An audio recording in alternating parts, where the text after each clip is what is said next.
السلام علیکم پیارے بچوں، آج کی اس ویڈیو میں ہم جماعت پنجم کے اردو مضمون کے سبق نمبر 2 حضرت ابوبکر صدیق رضی اللہ عنہ کے بارے میں پڑھیں گے، جسے محمد حسن فاروقی نے لکھا ہے۔ محمد حسن فاروقی کی پیدائش 2 دسمبر 1941 کو ہوئی۔ محمد حسن فاروقی ایولا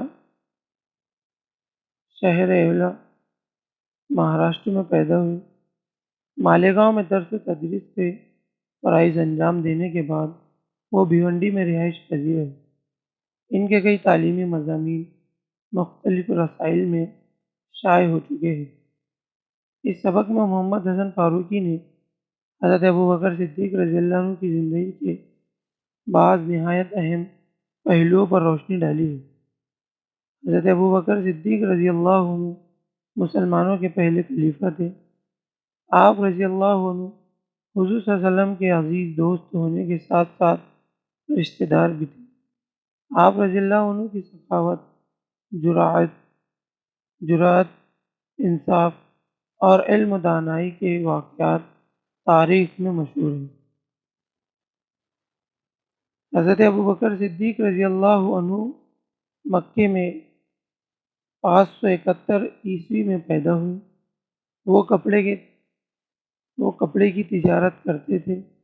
اسلام قبول کرنے سے پہلے بھی وہ شرک اور شراب نوشی کو برا جانتے تھے۔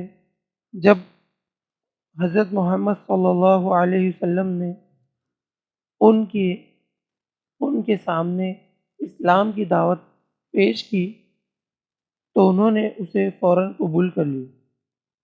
اس کے بعد وہ تن من دھن سے دین کو پھیلانے میں لگ گئے۔ اس زمانے میں عرب میں غلامی کا رواج تھا۔ بہت سے غلام اسلام میں داخل ہو گئے تھے، اس لیے انہیں اپنے مالکوں کے ظلم کا سامنا کرنا پڑتا تھا۔ ان غلاموں میں حضرت بلال رضی اللہ عنہ بھی شامل تھے۔ ایک دن حضرت ابوبکر رضی اللہ عنہ دوپہر کے وقت راستے سے گزر رہے تھے۔ انہوں نے دیکھا کہ حضرت بلال رضی اللہ عنہ کے آقا نے انہیں تپتی ریت پر ڈال دیا ہے اور ان کے سینے پر بڑا سا پتھر رکھ کر دھمکی دے رہا ہے کہ اسلام چھوڑ دے ورنہ تجھے تڑپا تڑپا کر مار ڈالوں گا۔ وہ روزانہ حضرت بلال رضی اللہ عنہ کو اسی طرح تکلیفیں دیتا تھا۔ حضرت ابوبکر صدیق رضی اللہ عنہ اس دردناک منظر کی تاب نہ لا سکے۔ انہوں نے اس ظالم آقا سے حضرت بلال رضی اللہ عنہ کو خرید کر آزاد کر دیا۔ اسی طرح انہوں نے ایسے بہت سے غلام خرید کر آزاد کیے۔ مکے میں خود حضرت محمد صلی اللہ علیہ وسلم اور آپ صلی اللہ علیہ وسلم کے جانثاروں کو بہت ستایا جاتا تھا۔ حضرت ابوبکر رضی اللہ عنہ ہمیشہ اس بات کا خیال رکھتے تھے کہ حضور صلی اللہ علیہ وسلم کو کوئی تکلیف نہ پہنچنے پائے۔ جب کبھی ایسا کوئی واقعہ پیش آتا وہ فوراً موقع پر پہنچ جاتی اور آپ صلی اللہ علیہ وسلم کا ساتھ دیتی۔ ایک مرتبہ دشمنوں نے حضرت محمد صلی اللہ علیہ وسلم کو چاروں طرف سے گھیر لیا، جسمانی تکلیف پہنچانے لگے۔ کسی میں ان کو روکنے کی ہمت نہ تھی، لیکن حضرت ابوبکر رضی اللہ عنہ نے اپنے جان کی پرواہ نہ کی۔ وہ دشمنوں کے مجمع میں گھس گئے اور حضور صلی اللہ علیہ وسلم کو ان کے درمیان سے نکال لائے۔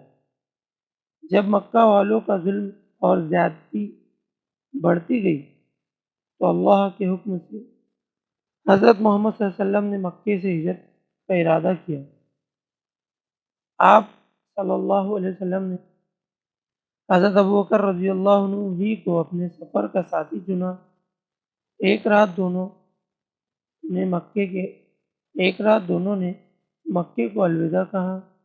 وہ جبل ثور پہنچے اس کے ایک غار میں 3 راتوں تک ٹھہرے رہے۔ یہ غار ثور کہلاتا ہے۔ اس دوران میں بھی حضرت ابوبکر رضی اللہ عنہ نے ہر طرح سے حضور صلی اللہ علیہ وسلم کا خیال رکھا۔ مدینہ پہنچنے کے بعد حضرت ابوبکر صدیق رضی اللہ عنہ ایک عام مہاجر کی سی زندگی بسر کرنے لگے۔ مدینہ میں ایک مسجد تعمیر کرنی تھی، جس کے لیے حضور صلی اللہ علیہ وسلم نے زمین کا ایک ٹکڑا پسند کیا۔ حضرت ابوبکر رضی اللہ عنہ نے نہ صرف اس کی قیمت ادا کی، بلکہ خود سرور عالم حضور صلی اللہ علیہ وسلم کے ساتھ مسجد بنانے میں شریک رہے۔ ایک مرتبہ دشمنوں سے مقابلے کے لیے کثیر رقم کی ضرورت تھی۔ حضرت محمد صلی اللہ علیہ وسلم نے اپنے ساتھیوں سے مدد کرنے کے لیے کہا۔ اس نیک کام میں ہر ایک نے بڑھ چڑھ کر حصہ لیا۔ حضرت ابوبکر رضی اللہ عنہ اپنے گھر کا سارا مال و اسباب اٹھا لائے اور حضور صلی اللہ علیہ وسلم کے قدموں میں ڈال دیے۔ حضور صلی اللہ علیہ وسلم نے پوچھا، ابوبکر تم نے اپنے گھر والوں کے لیے کیا چھوڑا؟ انہوں نے جواب دیا، ان کے لیے اللہ اور اس کا رسول کافی ہے۔ آخر عمر میں حضرت محمد صلی اللہ علیہ وسلم بہت بیمار ہو گئے۔ نماز پڑھانے کے لیے مسجد میں آنے کی طاقت بھی آپ صلی اللہ علیہ وسلم میں نہ رہی۔ حضرت عائشہ رضی اللہ عنہ کے ذریعے آپ صلی اللہ علیہ وسلم نے حضرت ابوبکر صدیق رضی اللہ عنہ کو حکم دیا کہ وہ نماز پڑھائیں۔ حضرت ابوبکر رضی اللہ عنہ حضور صلی اللہ علیہ وسلم کی بات کیسے ٹال دیتے؟ چنانچہ حضرت محمد صلی اللہ علیہ وسلم کی جگہ انہوں نے مسجد نبوی میں 3 دن نماز پڑھائی۔ حضرت محمد صلی اللہ علیہ وسلم کے وصال کے بعد مسلمانوں نے حضرت ابوبکر رضی اللہ عنہ کو اپنا خلیفہ بنایا۔ اس وقت انہوں نے مسجد میں بڑی اثر انگیز تقریر کی۔ انہوں نے فرمایا، اے لوگو، میں تمہارا حاکم بنایا گیا ہوں، لیکن تم سے بہتر نہیں ہوں۔ اگر میں نیک کام کروں تو اس میں میری مدد کرو، اور اگر مجھ سے کوئی بھول ہو جائے تو مجھے ٹوکو۔ خلیفہ بننے کے بعد بھی حضرت ابوبکر صدیق رضی اللہ عنہ سادہ زندگی گزارتے رہے۔